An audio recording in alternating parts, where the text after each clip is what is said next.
Bonjour, salut. Le diagnostic de l'autisme. Vous savez, quelle est la vraie question? Quelle est la finalité de cette question? La finalité n'est pas de savoir que vous êtes avec ou sans autisme. La finalité n'est pas de savoir qui est autiste ou qui ne l'est pas. La finalité, c'est de trouver une solution pour alléger une souffrance, ou pour supprimer une souffrance, ou même de remplacer cette souffrance par de la joie, par le bonheur. La finalité est de réparer, corriger ou éviter une incompréhension. Et avoir un diagnostic, ce n'est qu'un chemin ou le chemin qui nous mène vers cette finalité. Alors, le diagnostic est nécessaire pour aller dans ce sens. Alléger ou supprimer la souffrance. Retrouver le bonheur. Sinon, le diagnostic n'a pas de sens. C'est pourquoi il est important de poser le diagnostic. Une personne avec autisme non diagnostiquée, normalement, habituellement, souffre. Souffre de l'incompréhension. Souffre de l'inadaptation entre la personne et son environnement. Entre la personne et son entourage. Elle souffre et fait souffrir son entourage par incompréhension. Et en même temps, son entourage lui fait souffrir.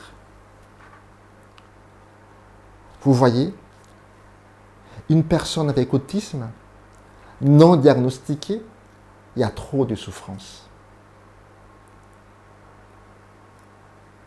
Par contre, une personne avec autisme diagnostiquée, normalement, ce n'est plus pareil.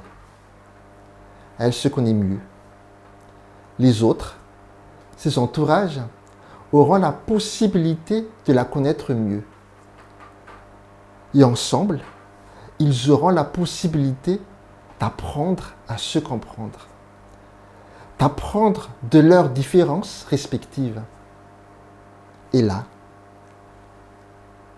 la vie, leur vie, peut commencer vraiment, vraiment.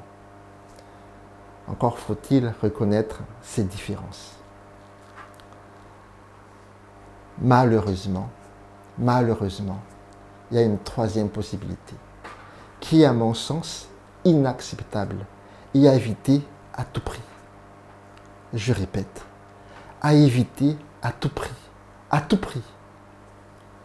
C'est une personne avec autisme diagnostiquée non-autisme et souvent diagnostiquée non-autisme par les spécialistes. On appelle ça un faux négatif. Un diagnostic faux négatif. Cette troisième possibilité est un meurtre social, un assassinat social, un crime social à éviter à tout prix. Et ce n'est pas exagéré de dire cela. À tout prix, quoi qu'il en coûte. Quand on part de ces constats-là, nous devons trouver une solution pour ne laisser personne sur le carreau. Toutes personnes avec autisme doivent être diagnostiquées et rapidement. Même si de temps en temps, il y a des faux positifs. C'est le prix à payer. C'est le quoi qu'il en coûte. Vous voyez? Maintenant, on pose la question. Comment faire pour avoir un diagnostic? Comment faire pour ne laisser personne sur le carreau? Alors, vous allez comprendre. La réponse est simple. Il y aura 2 étapes. La première étape est que toute personne qui présente une difficulté dans l'interrelation sociale dans l'interaction sociale et que cette difficulté entraîne une souffrance, d'abord pour la personne en question et puis pour son entourage, doivent être d'abord considérées comme une personne avec autisme. Peut-être le mot considérer est excessif, mais c'est juste pour ne pas utiliser le mot soupçonner. Car le mot soupçonner est discriminatif et, à mon sens, n'est pas convenable. Vous voyez, dans cette première étape, il est nécessaire de confirmer que, premièrement, il y a bien une difficulté dans l'interaction sociale. Et deuxièmement, que celle-ci entraîne une souffrance. Qui, mieux que la personne elle-même et de son entourage, peut répondre à cette question? Personne. Ça, c'est la première étape. La deuxième étape est d'éliminer toute autre cause possible de la difficulté dans l'interaction sociale. Et il y en a beaucoup. Beaucoup de maladies psychiatriques, par exemple, peuvent conduire à une difficulté de l'interaction sociale. La dépression, la schizophrénie, les troubles obsessionnels, les paranoïas, etc. Qui, mieux que les psychiatres, peuvent répondre à cette question? Personne. Une fois que toutes ces autres causes soient éliminées, le diagnostic de l'autisme doit être posé. Même s'il peut y avoir quelques cas de faux positifs.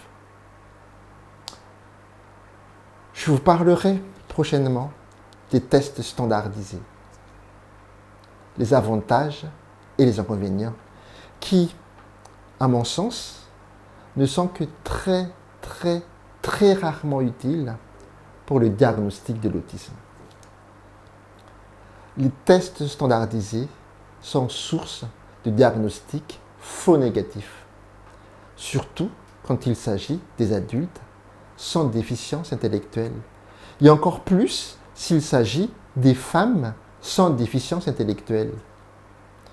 Et je vous ai dit tout à l'heure, un diagnostic faux négatif est un meurtre social, un assassinat social, un crime social.